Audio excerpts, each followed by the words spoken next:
Hello, welcome to the Way Congregation. I'm Doug Hamp, and we are putting together a practical guide on how to celebrate Passover. For many of you, this may be your first time doing it in your home, and we wanted to give some ideas as to what you could do. We think this is a wonderful time, and it's full of tradition, and of course, it's full of what God has told us to do. And some of the things that we're going to talk about are just tradition. They're not things that God said to do it this way. Because the reality, when it comes to Passover, God didn't tell us exactly how to do things. He just said to do it.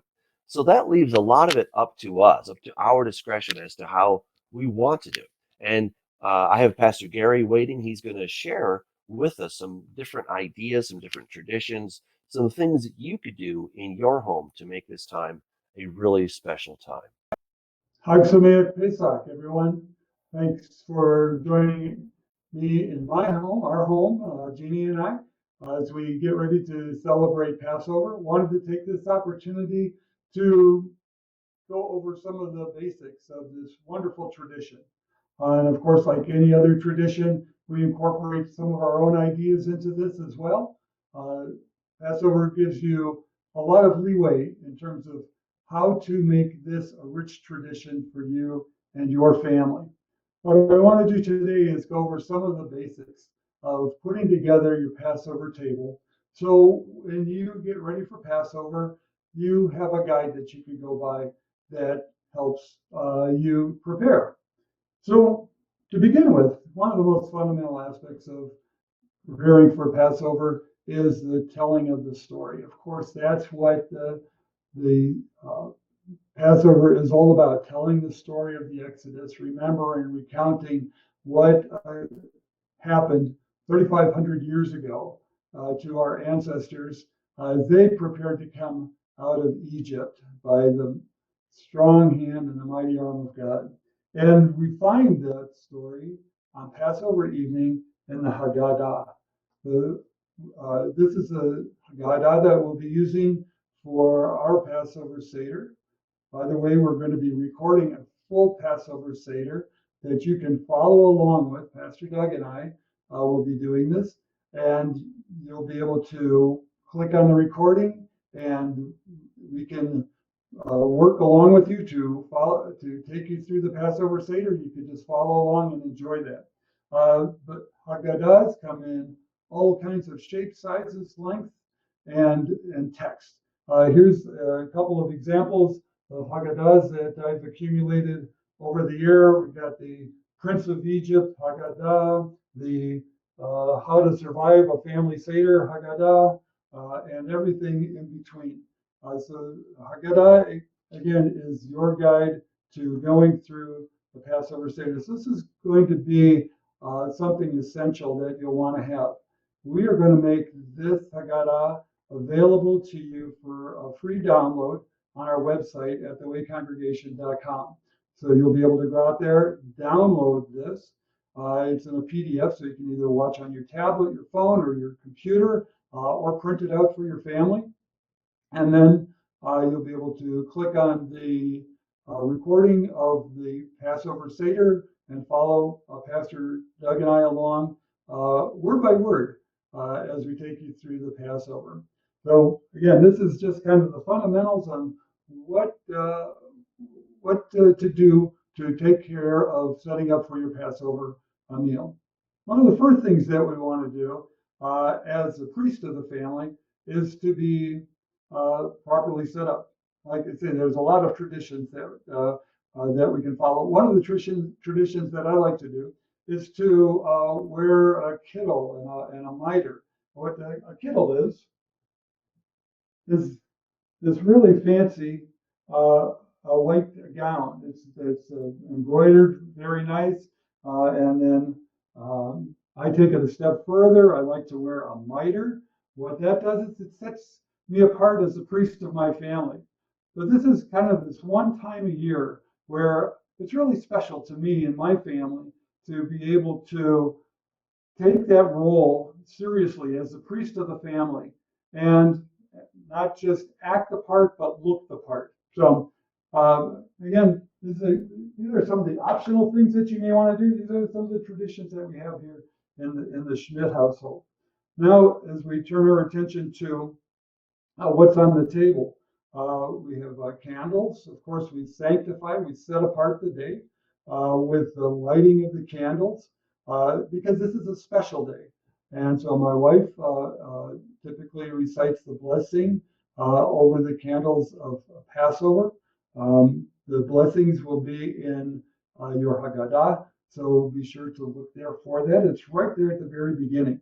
And then we've got a couple of other things that are important part of the Seder table that before we get to the Seder plate. First of all, central to any Passover is matzah. So following Passover begins the Feast of Unleavened Bread. So make sure you stock up on your matzah. We usually go through about a case in a period of a week. The Feast of Unleavened Bread lasts for 7 days. Starts the evening of Passover and then takes us into 7 days after that. So make sure you have plenty of matzah.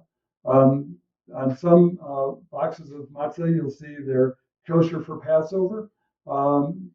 Though some you may not find that are kosher for Passover.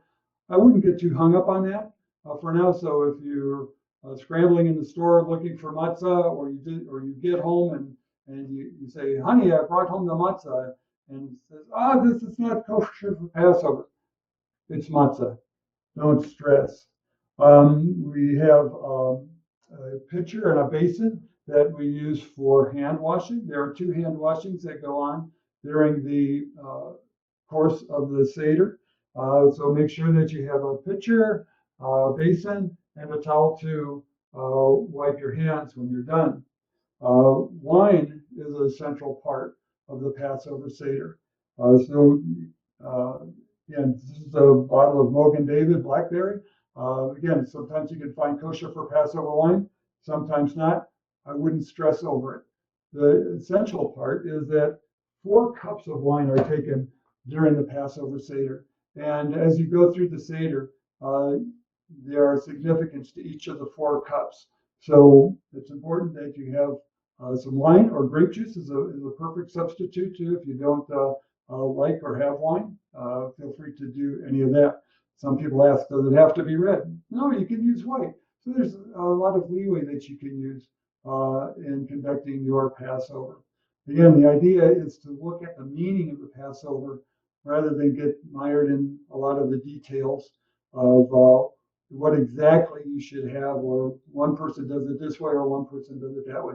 Make it your tradition so that you can remember what the Lord God did for you. As we move on in the Passover Seder, over here I have a whole place setting that is for a special guest.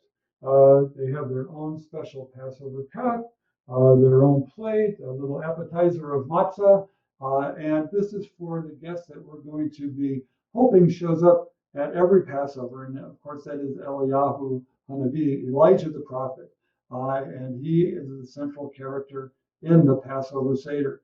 We'll get to that at the later part of the Seder, but just know that as you're setting up your Seder table, make sure you set aside a place for Eliyahu, for Elijah, because this may be the Passover that he comes to visit your home.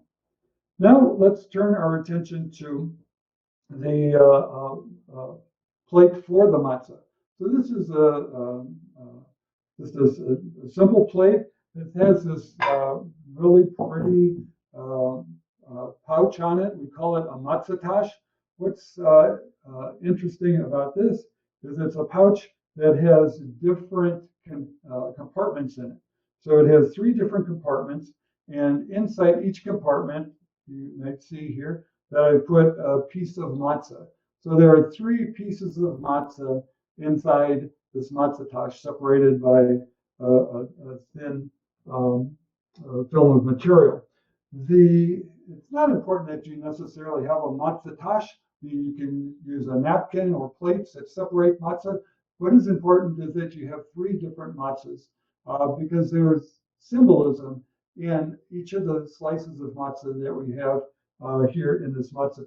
And throughout the Seder meal, you'll recognize that the matzah does take a central role in the telling of the Passover story, the story of the Exodus. Of course, we know that the Israelites left Egypt in haste. They did not have time for their bread to raise, and there's a significance associated with that. So make sure that you have either a pouch or napkins that separate these different pieces of matzah as you begin your Seder meal. Here I have a little cup here. This cup is filled with salt water. So the salt water will come into play as part of the Seder meal. We'll be dipping our parsley into the salt water. And again, you'll learn more about that as we go through the Seder meal. If you watch the recording or do the Seder at home. Salt water, I mean, simple. I usually just put like a teaspoon of salt in some half cup of warm water, and that makes it taste salty. Turning our attention now to the Seder plate. Again, the Seder plate does not have to be elaborate. It doesn't have to be ornate. It can be just a simple dinner plate that you use every day at home. So if you don't have a Seder plate that's specifically designated, don't worry about it. Don't stress. You can take all of the elements and put them on a regular plate and be just fine.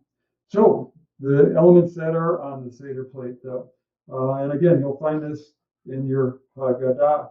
So probably the most significant thing on the Seder plate is the zroah, the shank bone of the lamb. This represents the lamb that was sacrificed and the blood put on the doorposts of the house so that the angel of death would pass over the homes. So we remember the lamb that was sacrificed. Of course, in Messianic homes and Christian homes, the lamb has even more significance in knowing that Yeshua, Jesus, was the Lamb of God, takes away the sin of the world. So we have the shank bone of the lamb. I mentioned earlier, we have the parsley. The parsley represents spring, the season of Passover. We have romaine lettuce. The romaine here is hatzeret. So it's another type of bitter herb. We'll be using this later on when we follow the biblical commandments to eat the Passover with bitter herbs and matzah. So as we put this Hillel sandwich together, so to speak. In this container, I have a mixture of apples, honey, walnuts, and wine. And this is called haroset. The haroset represents the mortar that was used to build all of the buildings that Pharaoh had the Hebrew slaves building.